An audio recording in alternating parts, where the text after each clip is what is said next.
internautes de l'émission La Roue, bienvenue à cette autre édition de votre programme qui est un programme qui promeut l'entrepreneuriat, le leadership et la bonne gouvernance.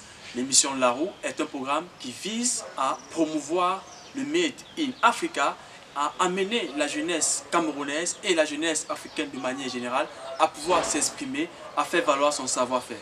Au cours de cette émission, vous aurez vos rubriques habituelles, à savoir le face-à-face et lecture de mails. Retournez juste après la page en couleur.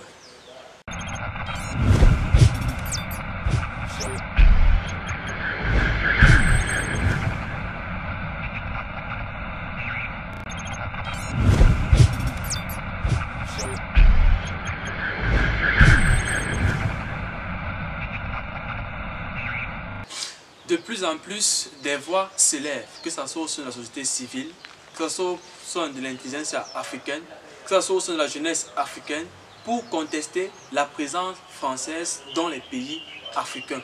C'est pourquoi le thème qui nous réunit ce jour est la coopération France-Afrique. Pour discuter, nous avons invité un internationaliste et promoteur de start-up, à savoir M. Yves Ngota. Bienvenue M. Yves Ngota. Merci M. Mouaga de l'invitation. Aujourd'hui, je tiens déjà à féliciter le travail que je vois de l'émission La Roue qui passe régulièrement sur YouTube. Je tiens à féliciter cette jeunesse qui est entreprenante et merci pour cette invitation. Déjà, par rapport à ma start-up, il s'agit d'une start-up du protocole. On fait dans le protocole, la pratique protocolaire, donc on couvre les événements publics et privés, les événements officiels. Et aussi, vous avez oublié de citer que je suis membre d'une association, l'association Jeunesse Fer de Lance de la Nation, également directeur de cabinet de l'association. Donc vous voyez qu'on essaye d'avoir un peu beaucoup de casquettes. Parce qu'il faut vraiment une jeunesse entreprenante pour l'avenir de demain. C'est d'ailleurs un exemple au regard de toutes ces casquettes-là. Nous sommes à l'ère de la mondialisation, on appelle à une multitude de compétences pour pouvoir s'intégrer dans le monde socio-professionnel. Avec vous, on va parler de la coopération France-Afrique, d'autant plus qu'au mois d'octobre dernier, nous avons eu le sommet Afrique-France qui a réuni plusieurs Africains, en particulier la jeunesse africaine, qui est intervenue pour pouvoir exposer ou relayer les problèmes de la jeunesse africaine ou alors revendiquer un nombre de choses à la France qui aujourd'hui semble de plus en plus être comme une puissance paternaliste. Déjà, on va commencer par le volet économique. Que pensez-vous de la coopération économique entre la France et les pays africains, surtout à l'ère du franc CFA? Bon, déjà, vous savez, ce qu'il faut dire de la coopération France-Afrique ou Afrique-France, comme il se dit aujourd'hui, c'est qu'on a des relations historiques, vous voyez un peu, au sens où l'Afrique et la France ont des relations qui datent depuis les indépendances. Donc, c'est un pays avec lequel notre destin est plus ou moins lié. Voilà. Maintenant, par rapport à la coopération économique, ce qu'il faut dire, c'est que accéder à l'indépendance, vous saviez, on a accédé à l'indépendance, mais en accédant à l'indépendance, on a eu des accords de partenariat économique, des accords de partenariat militaire, par exemple. Et ces accords nous ont plus ou moins séquestrés dans notre développement.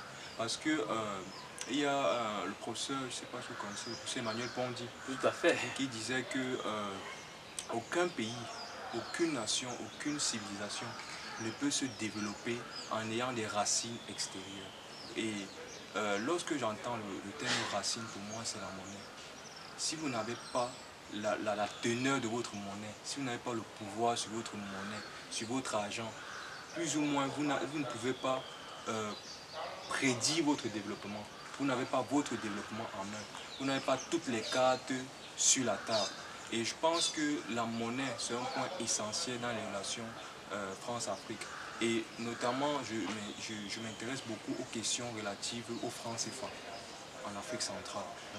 Je crois que on a besoin d'avoir notre propre monnaie. Elle est capitale aujourd'hui. On a une jeunesse africaine qui est entreprenante, qui veut coopérer, qui veut travailler. Et je crois qu'on reviendra sur le sommet Afrique-France. Tout à fait. Et l'une des choses que j'ai retenues de ce sommet, c'est l'un des intervenants qui disait l'Afrique n'a pas besoin d'aide, l'Afrique n'a plus besoin qu'on lui impose une monnaie. L'Afrique a besoin de coopération égale à égale. Je crois que on doit même déjà arrêter ce thème de dire sommet France-Afrique. Je crois qu'on devrait dire sommet France-Cameroun, sommet France-Gabon, parce que l'Afrique c'est tout un continent. La France c'est qu'un seul pays. Donc en utilisant même ce terme, il y a un déséquilibre. Et c'est important pour moi vraiment d'insister sur l'aspect de la coopération économique, le franc CFA. On a véritablement besoin d'avoir notre propre monnaie pour aspirer à notre propre développement. Alors vous parlez tout à l'heure d'un pan de la coopération économique, à savoir le franc CFA, mais que pensez-vous également de la présence des multinationales françaises ou alors de l'homme d'affaires Bolloré, qui est d'ailleurs accusé d'avoir offert ses services en termes de publicité à certains chefs d'État africains, notamment au Togo ou en Guinée-Conakry, pour ne pas les citer. Que pensez-vous de la présence des multinationales françaises? Est-ce que quelque part ça entraîne un déséquilibre au niveau des relations commerciales entre l'Afrique et la France? Ce qu'il faut dire déjà, c'est que la France a toujours été privilégiée en Afrique, il faut le dire. Les investisseurs français, vous voyez, j'aime toujours l'imagerie. Lorsque je vois le Congo, où vous voyez des Congolais, leurs terres, où ils sont exploités, où ils travaillent comme des esclaves pour avoir des miettes de pain, si je peux utiliser le terme, pour avoir des miettes de pain ou des pipis de chat comme argent quotidiennement. Vous voyez, il y a un minerai très sensible, je crois que c'est Cobalt, le coltan. coltan. Le coltan, c'est un minerai qui est capital aujourd'hui. C'est avec ça qu'on fait les iPhones, les voitures, bref, c'est capital aujourd'hui. Et vous voyez la technologie, même Tesla, on en parle, qui ne fait que faire des bénéfices de milliards de francs CFA. Lorsque vous voyez des Congolais qui travaillent pour des miettes, et vous voyez qu'à la fin, le produit fini, c'est une Tesla qui coûte presque 500 000 euros à 1 million d'euros. Vous voyez comment on épuise vos ressources, mais les propres personnes qui vivent localement ne bénéficient pas de leurs richesses, des richesses de leur sol et de leur sous-sol. C'est malheureux. Ce que je veux dire, c'est quoi? C'est que la France a toujours été privilégiée en Afrique, notamment en Afrique centrale, en Afrique de l'Ouest.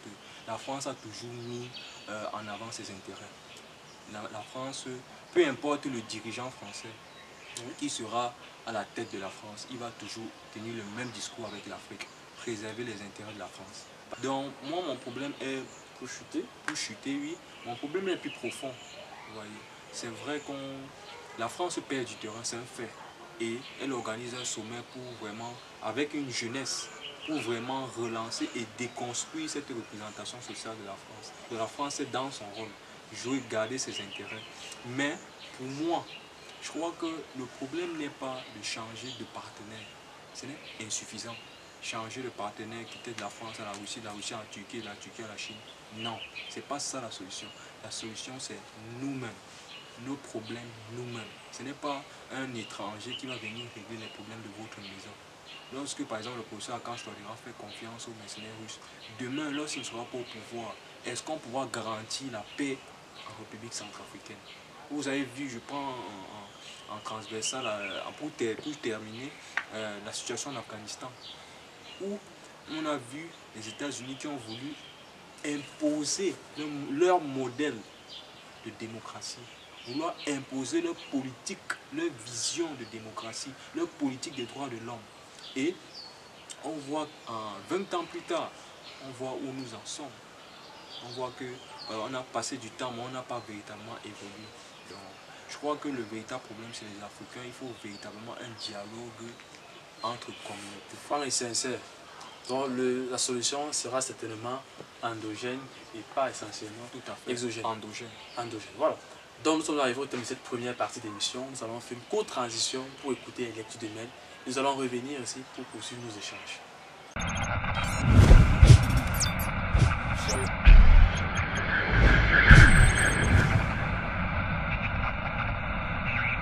Bonjour chers internautes et bienvenue dans cette rubrique La lecture de mail.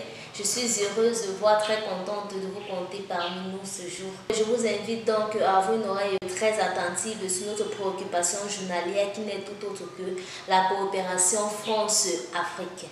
Cependant, qu'est-ce qu'une coopération et de quelle coopération s'agit-il?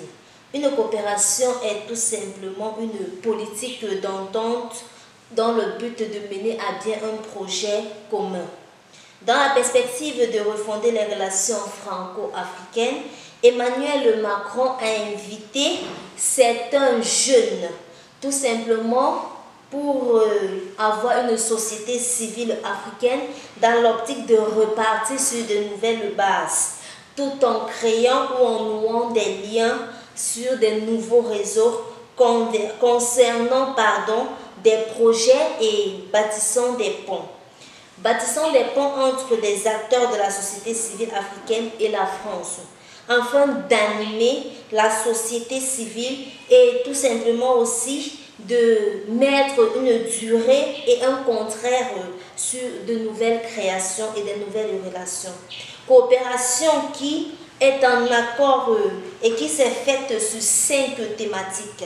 L'engagement des citoyens, l'entrepreneuriat et l'innovation, l'enseignement supérieur et la recherche, la culture et le sport. Sur le plan de l'engagement citoyen, la souveraineté, la liberté d'expression, la mobilité sont des premiers sujets abordés dans les dialogues. En entrepreneuriat et en innovation, près de 500 entrepreneurs africains de numérique du secteur agricole, industriel, culturel et créatif échangeront avec leurs homologues, notamment issus des diasporas, pour imaginer des outils d'animation des réseaux économiques de demain.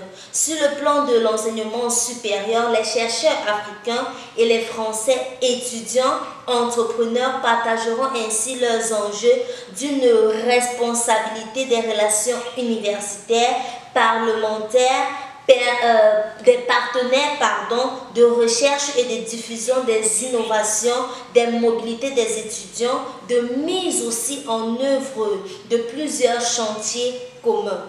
Tout simplement pourquoi? Pour bâtir ensemble un continuum interdit aux enseignants de recherche, d'innovation et d'entrepreneuriat, et le reste aussi s'en suivra. En conclusion, la nouvelle coopération Afrique-France vise à bâtir l'avenir de la relation France et le continent africain, afin d'aller dans un nouveau sommet qui rassemblera les principaux acteurs du secteur. Sur ce, je vous remercie et je vous dis une bonne fin de soirée, et nous nous retrouvons donc une prochaine fois pour une nouvelle rubrique de la lecture de mail. Merci.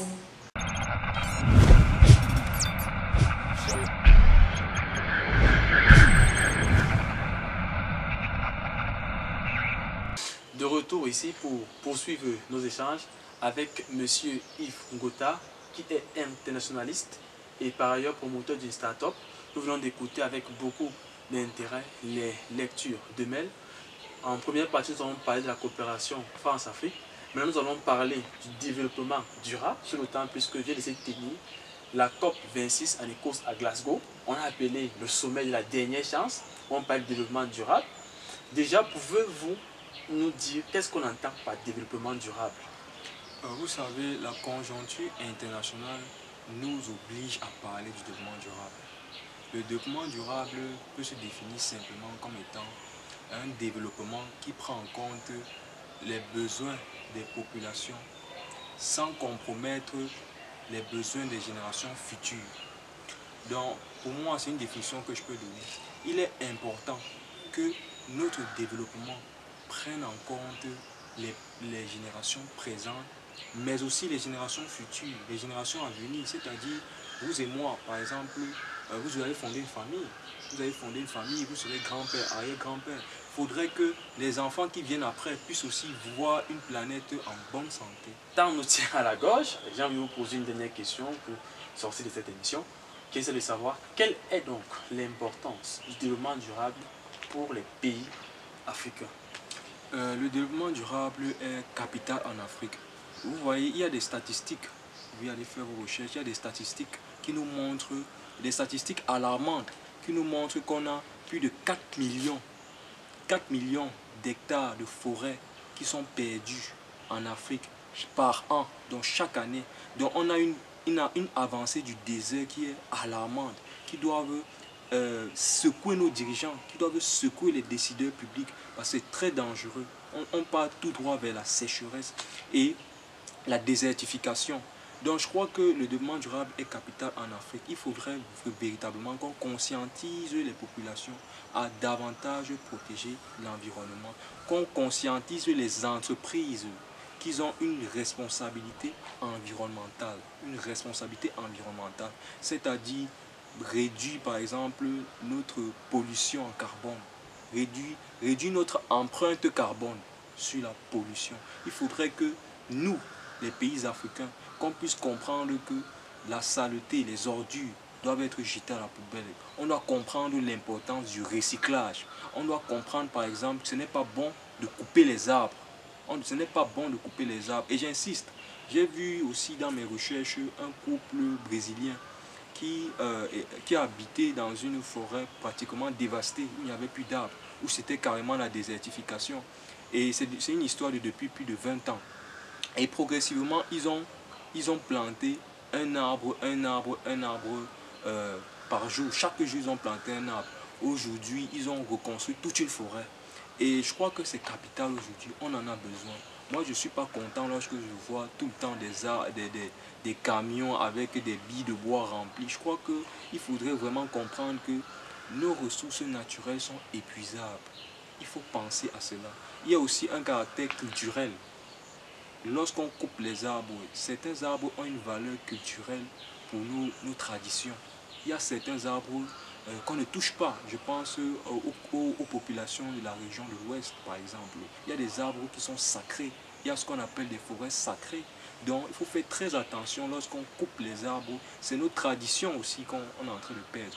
Donc, c'est capital. Le développement durable est capital pour l'Afrique. De plus, pour chuter, de plus, l'Afrique est l'avenir du monde. C'est l'avenir de tous les intérêts géostratégiques qui vont se poser dans les 50 prochaines années. Je crois qu'en 2050, les indicateurs montrent que plus de 60% de la population africaine, d'abord c'est les statistiques actuelles, 60% de la population africaine est jeune. C'est les jeunes de moins de 24 ans, 60% de la jeunesse. Donc ce qui fait que plus de 50% à 60% de la population mondiale sera en Afrique. Donc l'Afrique est le terrain de l'avenir. Vous voyez tous les pays européens, occidentaux, américains, d'Amérique du Sud, de l'Asie, se positionnent en Afrique parce que tous les indicateurs montrent que l'Afrique, c'est l'avenir du monde, l'avenir de tous les intérêts, un continent où on a tous les intérêts, toutes les ressources humaines. Donc c'est capital aujourd'hui le développement durable en Afrique et moi j'ai confiance en cette Afrique. Je sais que on a une jeunesse africaine qui est responsable, qui commence à se conscientiser, qui commence à mieux comprendre la politique africaine, qui commence à mieux comprendre et à se questionner sur les questions relatives au panafricanisme. Nous sommes donc arrivés au thème de cette émission. L'Afrique est le terrain de l'avenir. On retient ces phrases de vous. Nous vous disons merci, monsieur Yves Ngota, d'avoir accepté notre invitation. C'est moi qui vous remercie. Je tiens encore à féliciter cette jeunesse dynamique. C'est vraiment une image que je vais garder et que je vais rentrer avec moi. On a une jeunesse vraiment dynamique qui ose et c'est vraiment quelque chose à féliciter. Nous prenons vos félicitations comme aller de l'avant et nous espérons ne pas vous décevoir. Nous sommes arrivés au thème de cette émission qui a bénéficié à la supervision de monsieur Théophile Zeleux. À la présentation, je suis Lionel Mouaga. À la caméra, nous avions madame Edith Laure Macounier. Continuons le débat ou les échanges via nos plateformes Facebook et YouTube. Et retrouvons-nous juste pour la prochaine émission pour davantage discuter et agréger nos connaissances sur un thème lié soit à la gouvernance, au leadership ou à l'entrepreneuriat.